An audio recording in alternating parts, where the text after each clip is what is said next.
প্রত্যেকটা ঘটনার প্রমাণ আছে কারা কারা ইনভলভ ছিল, কে কোন প্রাইমারি স্কুলে চাকরি করেন, কে ক্যাডার, কে বাইরের লোক ভাড়া খাটতে এসেছিলেন কালকে, সব ইনফরমেশন আছে। এইসব কথা, এইগুলো একটা সম্পূর্ণ আইওয়াশ লেভেলের কথাবার্তা। এই কথাবার্তাগুলো বলার আলটিমেট উদ্দেশ্যই একটা, যাতে করে বিক্ষোভটাকে প্রশমিত করে দেওয়া যায়। তখনকার দিনে দাঁড়িয়ে যখন মমতা বন্দ্যোপাধ্যায় সেম কথা বলেছিলেন, তখন মমতা বন্দ্যোপাধ্যায় দোষী। আজকে দাঁড়িয়ে তো সেম জুতোতেই তো তাকে পাগলাতে হলো। পাগলের মতো প্রলাপ বকবে, ও তো অ্যাকচুয়াল পাগল। একজন পশ্চিমবাংলার মুখ্যমন্ত্রী যেভাবে হাত পা ঘাড় নাড়িয়ে থেরের সহকারে থেট করে করে কথা বলছে, আইন অনুযায়ী একজন মহিলার গায়ে একজন মহিলা পুলিশ কর্মী হাত দিতে পারে, ঘটলো ডিফারেন্ট। সুতরাং এই বেআইনি কার্যকলাপ তারা রেপিটেটিভ ম্যানারে বা রেগুলার বেসিসে চালিয়ে যাচ্ছে। 4 তারিখের পর থেকে তোলা আরম্ভ হয়ে গেছে। আমতলা সাতগাছিয়া বিধানসভা অন্তর্গত, যেখানে 5 কোটি টাকা রফা হয়েছে, 5 কোটি টাকার জন্য সেখানে দোকান ভাঙচুর হয়েছে। তৃণমূল কংগ্রেসের একজন কর্মী সেখানে তৃণমূলের সুপ্রিমোর সাথে কথা না বলে অন্য একজন ব্যক্তির সাথে কথা বলবেন, এটা অত্যন্ত হাস্যকর নয়? তো ওনাকে বলে একটু স্যাটিসফাইড হতে দিন, স্যাটিসফ্যাকশন পেতে দিন। দাদা, আমরা দেখলাম মমতা ব্যানার্জির গাড়িতে হচ্ছে গিয়ে কাদা এবং ইট ছোড়া হচ্ছে হালি শহরে, কি বলবেন? মানে যত রকম অগণতান্ত্রিক শাসন ব্যবস্থাকে প্রমোট করা যায় এই সরকার সেটাকে চেষ্টা করছে। এবং সেখান থেকে দাঁড়িয়ে দেখুন, মমতা বন্দ্যোপাধ্যায় প্রাক্তন চিফ মিনিস্টার, এটা মাথায় রাখতে হবে যে একজন কনস্টিটিউশনাল পোস্ট হোল্ডার হিসেবে আরেকজন প্রাক্তন কনস্টিটিউশনাল পোস্ট হোল্ডারকে এইভাবে অসম্মান করাটা অত্যন্ত হাইলি আনকনস্টিটিউশনাল, অসাংবিধানিক এবং ডিসরেসপেক্টফুল। কিন্তু ঠিকই আছে, যাদের থেকে যে জিনিসটা গ্রহণযোগ্য বা যাদের থেকে যে জিনিসটা এক্সপেক্টেড সেই ঘটনায় ঘটেছে, এটা নতুন তো কিছু নয়। অতীতেও আমরা দেখেছি, আমাদের ওপরেও যখন অন্যান্য ক্ষেত্রে মিছিল হচ্ছিল সেখানে তৃণমূল কর্মীদের ওপরে আক্রমণ করা হয়েছে, সমর্থকদের ওপরে আক্রমণ করা হয়েছে, মানুষের ওপরে আক্রমণ করা হয়েছে। আজকে দাঁড়িয়ে তারা সেম জিনিসটাকে কন্টিনিউয়েশনে রেখেছেন। আমি তো অবাক হচ্ছি না, এটা এনাদের থেকে এটাই এক্সপেক্টেড, এর বাইরে কিছু আমি আশা করি না। কিন্তু শুভেন্দু অধিকারী হালি শহরে যে টিএমসি কর্মী খুন হয়েছে তার পরিবারেরকে একটা চাকরির প্রতিশ্রুতি দিয়েছেন তার স্ত্রীকে, এবং উনি বলেছেন মমতা বন্দ্যোপাধ্যায় ওখানে রাজনীতি করতে গেছিলেন, নিছক এলাকাটাকে অশান্ত করতে গেছিলেন। আচ্ছা, তাহলে এবারে আমি একটা কথা বলি, আপনার কিন্তু গায়ে লাগবে। আজকে যখন অতীতে 2 বছর আগে যখন কলকাতা শহর তথা গোটা বাংলা, গোটা পশ্চিমবঙ্গ, গোটা ভারতবর্ষ নড়ে গেছিল, সেখানে মমতা বন্দ্যোপাধ্যায় বলেছিলেন আমি মেয়েটির পরিবারের পাশে আছি, আমি মেয়েটির পরিবারকে আর্থিকভাবে সহায়তা দিতে রাজি আছি। তাহলে সেখান থেকে দাঁড়িয়ে that was a part of the politics. মানে তার মানে তখনকার দিনে একরকম অ্যাক্টিভিটি হলে তখন সেটা অ্যাকসেপ্টেড নয়, আর এখনকার দিনে এই ঘটনাটা ঘটলে সেটা অ্যাকসেপ্টেড। ব্যাপারটা মানে খুব দোগলাম হয়ে যাচ্ছে না, দ্বিচারিতা হয়ে গেল না জিনিসটা। মানে দেখুন, যেটা হবে সেটা ফেয়ার অ্যান্ড লাভলি অ্যান্ড একদম ইকুইটেবল অ্যান্ড ইকুয়ালিটি মেনটেন করে করা উচিত। আজকে তখনকার দিনে দাঁড়িয়ে যখন মমতা বন্দ্যোপাধ্যায় সেম কথা বলেছিলেন, তখন মমতা বন্দ্যোপাধ্যায় দোষী। আজকে দাঁড়িয়ে তো সেম জুতোতেই তো তাকে পাগলাতে হলো। আর দেখুন, ভিকটিম কম্পেনসেশন স্কিম বিএনএসএস ল অনুযায়ী গভর্নমেন্ট অফ ওয়েস্ট বেঙ্গল দিতে বাধ্য, এটা আমরাও জানি। সেই আইনগত টেকনিক্যালিটি দিক থেকে মমতা বন্দ্যোপাধ্যায় সেম কথা বলেছিলেন। তা আজকে তখন বলার জন্য তিনি যদি খারাপ হয়ে যান, আর আজকে বলার জন্য যদি এই জিনিসটাকে এইভাবে অ্যাকনলেজ করা হয়, জিনিসটা দোগলাম হয়ে গেল না? আমি কিন্তু প্রশ্নটাকে তুলে রাখলাম, এটা কিন্তু পুরোপুরি দোগলাম হয়ে গেল। আর শুভেন্দু অধিকারী সহ বিজেপির অনেকে বলছেন যে বিজেপি সরকার তারা এই ধরনের কার্যকলাপকে সমর্থন করে না। অগ্নিমিত্রা পাল, শ্রমিক ভট্টাচার্য বলেছেন যে যারা এই কাজ করেছে তাদের বিরুদ্ধে ব্যবস্থা নেওয়া হবে। আচ্ছা, এই ঢপের গল্প অনেক দিন থেকে শুনছি, এবং তারা কেউ বিজেপির লোকও নয়। হ্যাঁ, আচ্ছা, আমার কাছে না প্রত্যেকটা ঘটনার প্রত্যেকটা মাইক্রো সেকেন্ডের প্রমাণ আছে। শুধু আমার কাছে নয়, সমস্ত তৃণমূল কংগ্রেসের কর্মী এবং সমর্থকদের কাছে প্রমাণ আছে। আমি আপনাকে ফোন খুলে নাম ধরে চিহ্নিত করে দিতে পারি কারা কারা ইনভলভ ছিল, কি ইনভলভ ছিল। আর দেখুন, এখন নিজেরা বলছেন এই দৃপ্ত কণ্ঠে, ব্যারিটোন কণ্ঠে, আমি এগুলো সমর্থন করি না, এটা আমার দলের কেউ নয়। এই গল্পগুলো অনেক শুনে নিয়েছি, বিশ্বাস করুন। বাস্তবের সাথে যে বক্তব্য রাখছেন সেটা মিলছে না, এবং সেটা যে ক্রমাগতভাবে মিলছে না সেটা প্রতিনিয়ত প্রমাণ হয়ে যাচ্ছে।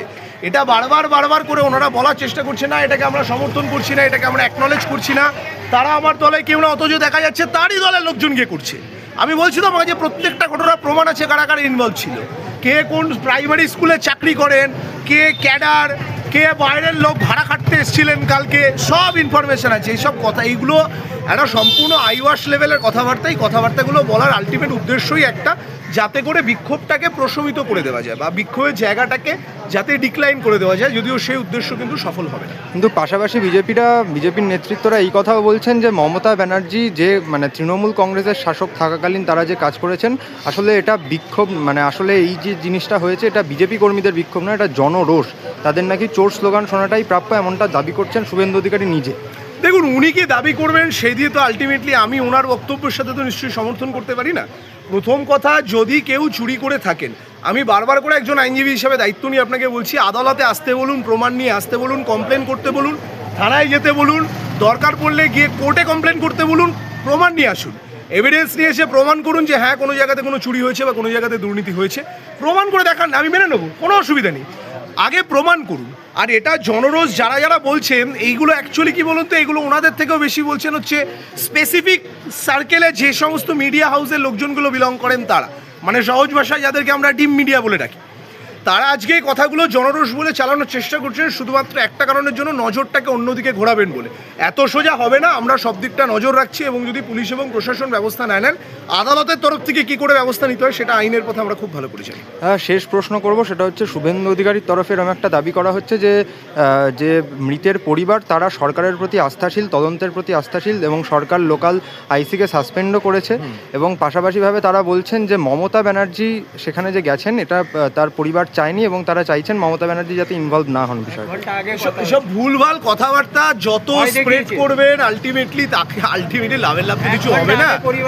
আজকে যদি রিপিটেডলি কন্টিনিউয়াস বেসিসে এই ধরনের মিথ্যে কথাগুলোকে, ফেক ন্যারেটিভটাকে জেনারেট করে যদি ওনারা আনন্দ পান, তাহলে ওনাদের আনন্দটা পেতে দিন, কিন্তু এরকম কোনো ব্যাপার নয়। আমি আপনাকে দায়িত্ব নিয়ে বলছি, 1.5 ঘন্টা আগে মমতা ব্যানার্জির সাথে কথা হয়েছে এবং যেখানে তৃণমূল কংগ্রেসের একজন কর্মী সেখানে তৃণমূলের সুপ্রিমোর সাথে কথা না বলে অন্য একজন ব্যক্তির সাথে কথা বলবেন, এটা অত্যন্ত হাস্যকর নয়?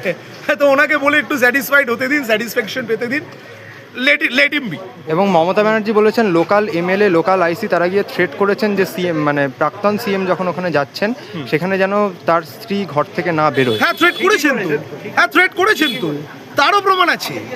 যদি আদালত কোনো অবস্থাতে দাঁড়িয়ে ভবিষ্যতে প্রমাণ এক্সপেক্ট করে থাকেন, ইঞ্চি ইঞ্চি ধরে ধরে প্রমাণ আদালতের সামনে পেশ করে দেওয়া হবে দলের তরফ থেকে, কোনো অসুবিধা নেই। And yes, that threat was been made, definitely that threat was been made, yes, it's true. দাদা, আমরা দেখলাম আজকে আপনাদের একাধিক নেতা নেত্রীকে তাদেরকে হচ্ছে গিয়ে অত্যন্ত ব্রুটাল কায়দায় হচ্ছে পুলিশ গ্রেপ্তার করলো, ভ্যানে তুলে নিয়ে গেল, মহিলাদেরকে পুলিশ তুলে নিয়ে গেল, অনেক পুলিশকে আমরা দেখলাম মহিলাদের গায়ে হাত দিতে। এই বিষয়তে কি বলবেন? তৃণমূল কংগ্রেসের আন্দোলনের ভবিষ্যৎ অভিমুখ।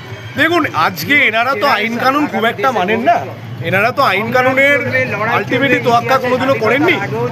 আইন অনুযায়ী একজন মহিলার গায়ে একজন মহিলা পুলিশ কর্মী হাত দিতে পারে, ঘটলো ডিফারেন্ট। সুতরাং এই বেআইনি কার্যকলাপ তারা রেপিটেটিভ ম্যানারে বা রেগুলার বেসিসে চালিয়ে যাচ্ছেন, তাদেরকে চালাতে দিন, কোনো অসুবিধা নেই। যা খুশি করছেন করুন, আমরা আইনের পথে চলালাম, আমরা আইনের পথে। Thank you. দাদা, আমরা দেখলাম যে আজকে আপনাদের যে কর্মসূচি ছিল মমতা ব্যানার্জির উপরে আক্রমণের প্রতিবাদে, সেই আক্রমণে পুলিশি হামলা এবং পুলিশ আপনাদের একাধিক নেতা নেত্রীকে গ্রেপ্তার করলো, আপনাদের জমায়েত কার্যত ছত্রভঙ্গ হয়ে গেল, তো এই বিষয়টা নিয়ে কি বলবেন? কালকের আমাদের নেত্রী, বাংলার জননেত্রী মমতা ব্যানার্জির উপর যেভাবে পৈশাচিক অত্যাচার এবং যেভাবে জীবনহানির আশঙ্কা করত, ইট, পাথর, কাদা, জুতো লাঞ্ছিত পশ্চিমবাংলার এই প্রথম আমরা দেখতে পেলাম যে একজন ভদ্রমহিলা এক্স চিফ মিনিস্টার, তাকে যেভাবে সাধারণ কর্মীরা কিভাবে থাকবে তাহলে আমরা দিশেহারা। সেই উপলক্ষে আমরা আজকেরই পথে অবস্থান বিক্ষোভের কর্মসূচি অংশগ্রহণ করেছি। আমাদের টাইম ছিল 4:30 অবধি, বৈশাখার নেতৃত্বে ওখানে আমাদের কর্মসূচি হয়েছে। কর্মসূচিতে ব্যাপক জনসমাগম হয়েছিল, কিন্তু বৈশাখা সবার আমাদের মোটামুটি 25-30 জনকে অ্যারেস্ট করে নিয়ে চলে গেছে। তারপরে আমাদের পুলিশ লাঠিচার্জ পর্যন্ত ঠেলতে আমাদের ছত্রভঙ্গ করে দেয়। আমরা হাজরা মোড় থেকে দিদির বাড়ি চলে এলাম। আপনাদের কর্মসূচির তো আমরা যতদূর শুনলাম পারমিশন ছিল এবং সমস্তভাবেই আপনাদের কর্মসূচি সেখানে নির্দিষ্ট জমায়েত নিয়েছিল, তাও পুলিশের এই আক্রমণ কেন? হ্যাঁ, আমাদের কর্মসূচি পারমিশন ছিল, আমরা টাইমলি করেছি। আমরা সেই টাইম পুলিশ অফিসার 5 মিনিট সময় দিয়েছিল। আমি বৈশাখা আমরা সবাই মিলে বললাম ওটা 10 মিনিট করুন স্যার, আমরা ব্যারিকেড ভাঙবো না। আমরা ব্যারিকেডও ভাঙিনি, ব্যারিকেড সরে গেছে ভিড়ের চাপে। তারপরে বৈশাখাদের তুলে নিল জোর করে, অনেক মহিলা কর্মীদের তুলে নিয়েছে। তারপরে আমরা চলে এলাম। পুলিশের পরিচালিত গাড়ি নেই, একটি মাত্র পুলিশ ভ্যান দিয়েছে যে আমাদের অ্যারেস্ট করে নিয়ে যাবে, সেরকম বাস এবং কোনো গাড়ি ছিল না, তার বন্দোবস্তই করেনি এই সরকার।